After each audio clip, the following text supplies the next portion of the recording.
ఇదొక అందమైన చిన్న గ్రామం. అక్కడ రవి అనే మంచి మనసున్న బాలుడు ఉండేవాడు. రవి కుటుంబం చాలా సాధారణం, కాని వారి హృదయం ప్రేమతో నిండిపోయి ఉండేది. ప్రతి ఉదయం రవి తండ్రికి పొలంలో సహాయం చేసేవాడు. తండ్రి చెప్పేవాడు, కష్టం చేస్తేనే ఫలితం వస్తుంది బాబూ. అమ్మ చెప్పేది, మంచి మనసున్నవాడే నిజమైన ధనవంతుడు. అలా పనులు ముగించుకుని రవి పాఠశాలకు బయలుదేరాడు. మార్గమధ్యంలో రవికి నేలపై ఒక పర్సు కనిపించింది. ఆ పర్సు తీసి చూడగా అందులో డబ్బు, ఫోటోలు, ముఖ్యమైన పత్రాలు ఉన్నాయి. రవి కాసేపు ఆలోచించాడు.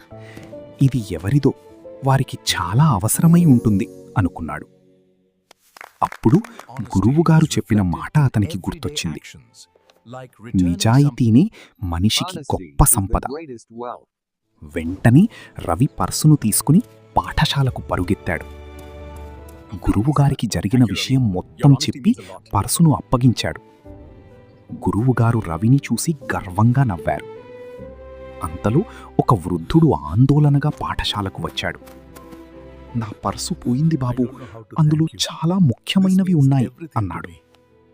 గురువుగారు వెంటనే పర్సు చూపించారు. వృద్ధుడు ఆనందంతో కళ్ళల్లో నీళ్లు పెట్టుకున్నాడు. రవి నిజాయితీకి మెచ్చి అతనికి పుస్తకాలు, బహుమతులు ఇచ్చాడు. గ్రామం మొత్తం రవిని ప్రశంసించింది. నిజాయితీ ఉన్నవాడు ఎప్పుడూ గెలుస్తాడు. You have brought great honor to our village.